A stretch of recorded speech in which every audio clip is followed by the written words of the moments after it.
«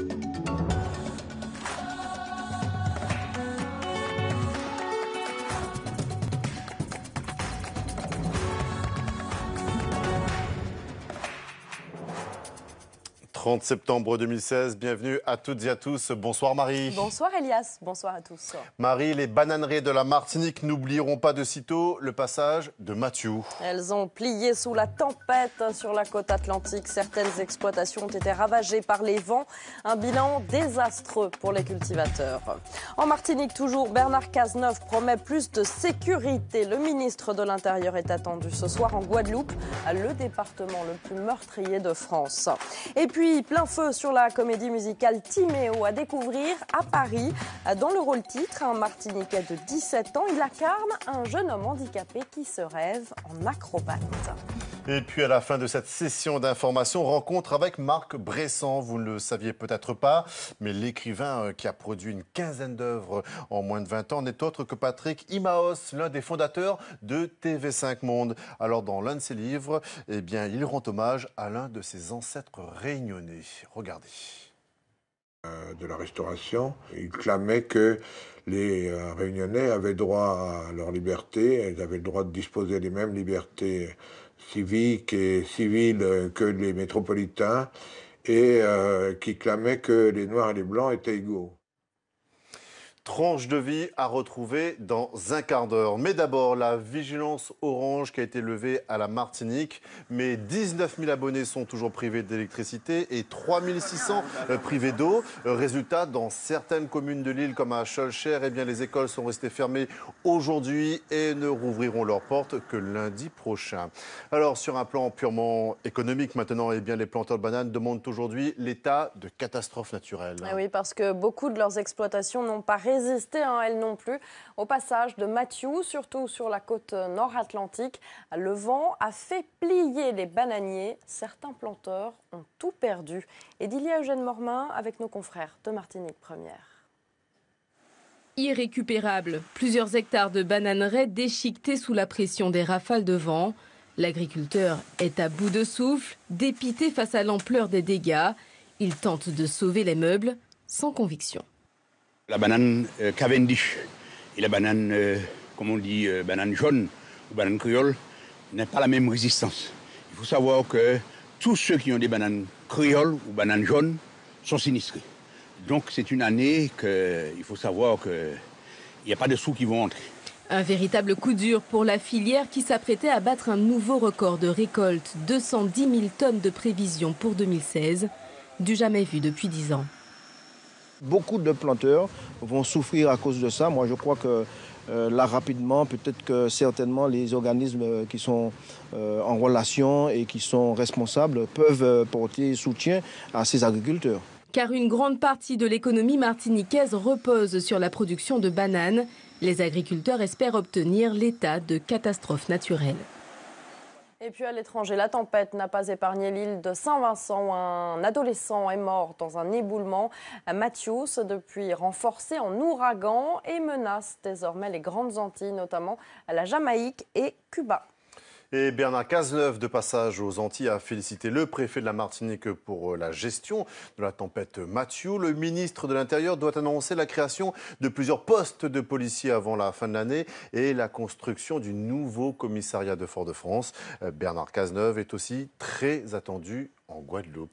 Le département français qui détient le triste record du nombre d'homicides, 22 depuis le début de l'année, a des statistiques qui vont en augmentant. C'est notre focus ce soir. Il est signé Henri Elie. C'était le 13 septembre dernier. Il est 17h. Les cours viennent de s'achever. Les élèves attendent leur bus scolaire devant l'entrée du lycée Chevalier Saint-Georges, aux Abîmes, quand tout à coup, le drame. Johan, lycéen de 15 ans, s'écroule. Il vient d'être poignardé à 7 reprises à la gorge et au thorax par un autre jeune du même âge. Le mobile du crime, le vol d'un portable. Ça aurait pu être moi, ça aurait pu être quelqu'un d'autre, ça aurait pu être n'importe qui, quoi. J'ai déjà vécu ce genre de situation, donc je voulais participer absolument.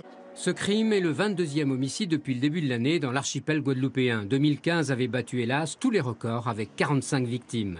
Le président du conseil régional, Harry Chalus, avait interpellé à l'Assemblée nationale en mai dernier le ministre de l'Intérieur au sujet de l'insécurité grandissante en Guadeloupe. Il a été, semble-t-il, entendu. 70 gendarmes ont en effet débarqué dans l'île il y a quelques jours en renfort.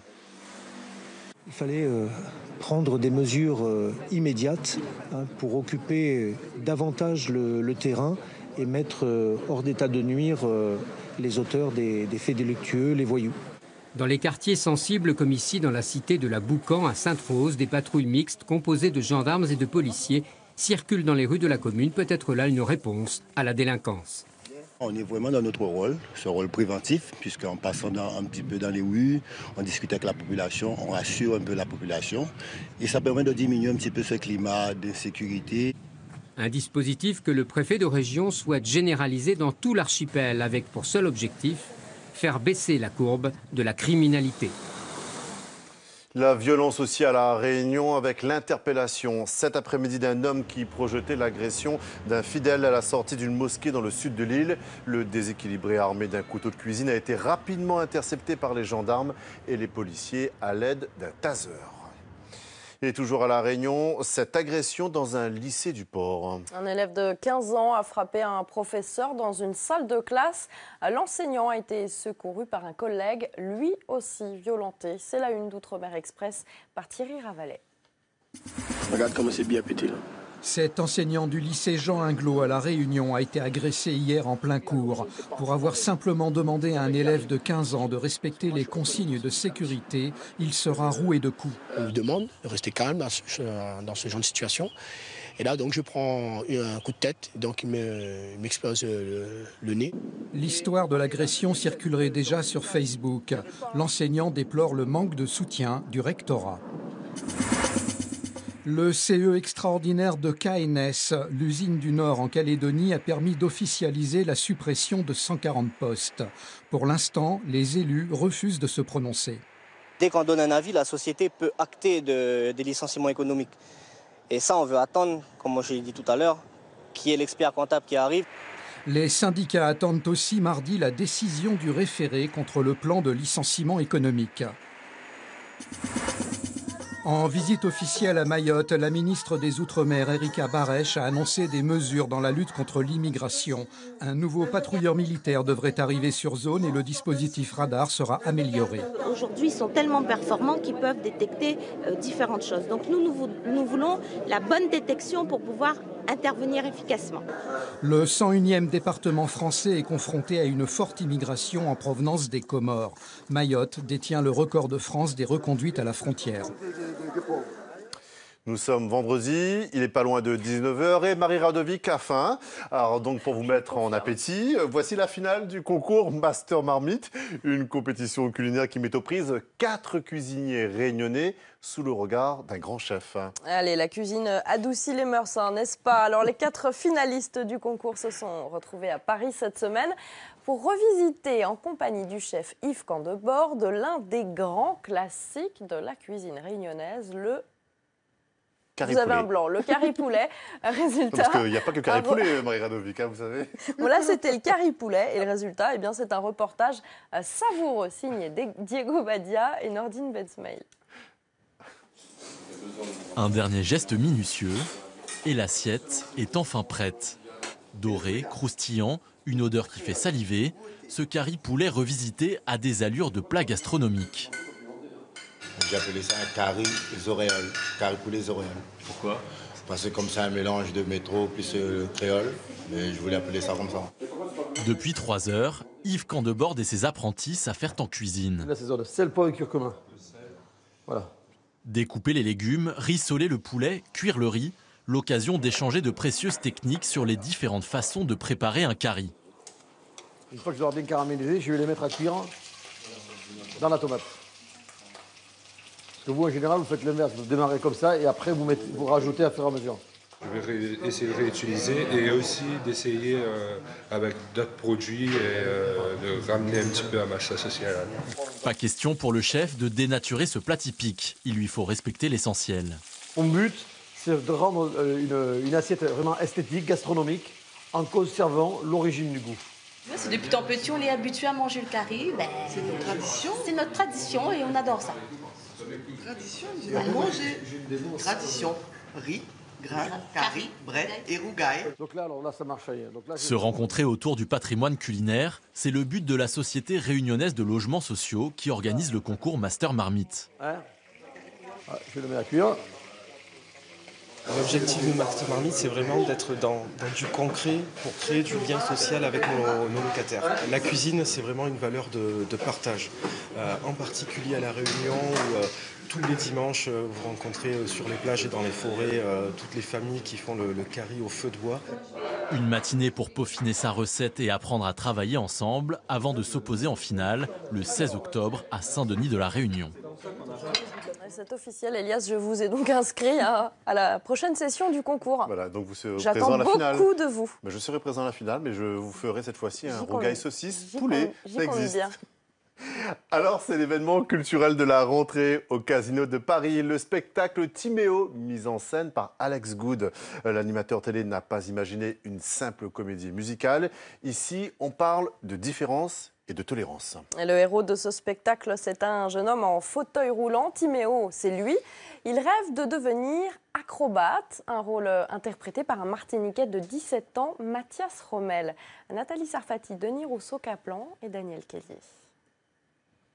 1, 2, 3, 4. Cela fait 1 an et demi que Mathias se prépare à interpréter le rôle de sa vie, celui d'un héros en fauteuil dans la comédie musicale Timéo.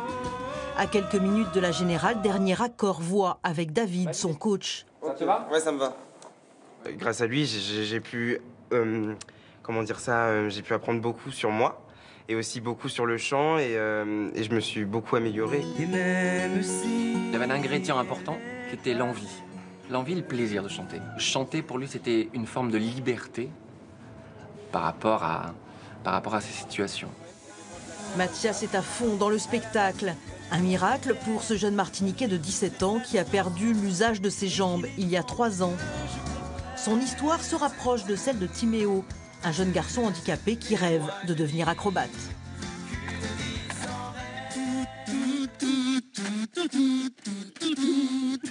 Ouah, avec ça, mes journées vont démarrer sur les chapeaux de roue. Depuis que je suis plus tout jeune, je rêve d'être sur scène, d'être comédien ou acteur. Et là, c'est vraiment un rêve qui se réalise pour moi. Mon cœur se tord, mon cœur se plie. Cette belle histoire, c'est Alex Good qui en a eu l'idée. Le metteur en scène a tout de suite été charmé par Mathias, qu'il a rencontré la première fois dans son centre de rééducation. Ce que mon corps ne fera jamais. Il avait connu, entre guillemets, la vie sans handicap et après la vie avec handicap. Ce qui est encore un challenge encore plus dur. Tu vois, psychologiquement, c'est chaud quand même parce qu'il courait et tout. Et puis tous les matins, ça marchait plus. Et donc j'adorais cette histoire de vie et cette cassure. Et je trouvais que le bonhomme avait une pêche, une envie de vivre assez géniale.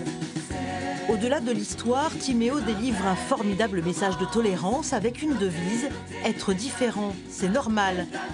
Mathias vole, exulte, on sent chez lui tout le plaisir de jouer et de partager. Moi, j'avais envie de faire ça, j'avais envie de donner du bonheur aux gens. Et c'est ça que j'aime beaucoup. C'est de pouvoir procurer quelque chose aux gens. Me dire que j'arrive à donner de moi pour les autres. Sur scène pour le final, Mathias et Benjamin qui jouent aussi le rôle de Timéo en alternance. Les sourires de la troupe en disent long sur la joie d'être sur scène. Timéo est une ode à la différence qui fait du bien. Voilà, Timéo, un spectacle à découvrir au Casino de Paris jusqu'au 8 janvier. Eh bien, nous y serons. Marc Bressan n'est pas qu'un écrivain prolifique. Bressan, alias Patrick Imaos, c'est aussi un homme de télévision. Il a lancé TV5 Monde et l'un de ses aïeux n'est autre qu'un grand journaliste réunionnais du 19e siècle. Voici Tranche de vie. Si Patrick Imaos a écrit L'énergumène créole, eh bien c'est pour rendre hommage à son aïeul disparu en 1842 à Salazie, à La Réunion, dans la solitude la plus totale. Nicole Robinet de la Serve, c'est son nom, a été tour à tour journaliste, avocat, homme politique. Une rue de Saint-Denis porte aujourd'hui son nom. Pierre Cissé et François Broge ont rencontré son biographe. J'ai un prénom irlandais, Patrick, un nom allemand, Imhaus. J'essaie d'être un citoyen du monde tout en étant fier de ma patrie que j'ai servi comme diplomate pendant de longues années. Mais j'ai la fierté du monde pour autant que le monde soit un monde civilisé. J'adore l'Asie, le Japon, j'ai vécu longuement. J'adore l'Afrique pour des tas de raisons, mais l'Amérique latine aussi, où j'ai été beaucoup. Enfin, je veux dire, je suis un citoyen du monde, je me sens vraiment un citoyen du monde. Et puisque nous parlions du double patriotisme réunionnais et français, je crois que le double patriotisme, je l'ai mondial et français. Depuis tout petit, je noircis du papier. Je n'ai jamais eu le syndrome de la page blanche. J'ai toujours eu, au contraire, le syndrome d'une page pleine de ratures dans tous les sens. Et donc, je ne sais pas, peut-être parce que je ne crois pas assez à la parole, ou parce que je suis pas assez sociable. Enfin, je ne sais pas, il y a beaucoup de raisons. Puis surtout, je me dis toujours, enfin, comme beaucoup de gens, je pense, mais déjà tout petit, la mort était là, et donc laisser des marques de son passage. L'arrivée de sa famille à La Réunion vers 1650 est une véritable épopée.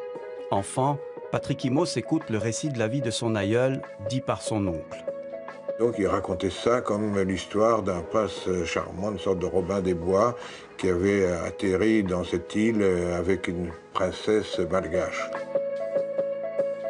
Il s'appelle Nicole Robinet de la Serve, qui a existé à l'époque de Napoléon et de la Restauration. Il clamait que les Réunionnais avaient droit à leur liberté, ils avaient le droit de disposer des mêmes libertés civiques et civiles que les métropolitains, et qui clamait que les Noirs et les Blancs étaient égaux, pour autant que les Noirs soient affranchis. C'était évidemment la limite du personnage, mais sinon il serait fait zigouiller sur le champ. Ce personnage était en lui-même un héros de roman tellement fabuleux qu'il n'y avait aucune raison d'en faire un roman, et que j'ai passé 2 années en fait à fouiller dans les archives. Bref, j'ai fait une biographie de ce personnage qui était une sorte de présentation quand même aussi de la Réunion entre les années 1810, disons, et 1840. L'homme de lettres ne se limite pas à sa passion pour l'écriture. Il crée TV5 Monde sur un coin de table au Québec en 1990 et dirige la télé mondiale pendant 9 ans. Bon, je garde le souvenir d'une aventure insensée. J'aurais au moins réussi une chose dans ma vie, c'est que la France, mon pays, soit la première. Et mon bonheur, c'est que TV5 reste aujourd'hui vraiment diffusé partout, parce qu'on est parti très vite, et parce qu'on est parti à temps, et parce qu'on est parti avec la furie de réussir. Chacun d'entre nous a vécu quelque chose de tout à fait original, et il faut qu'il transmette à ses enfants, à ses voisins, et peut-être par l'écriture, en tout cas c'est une des raisons pour lesquelles j'ai toujours pensé qu'il fallait écrire, qu'ils transmettent cette petite expérience, parce qu'elle contribue à la sagesse du monde.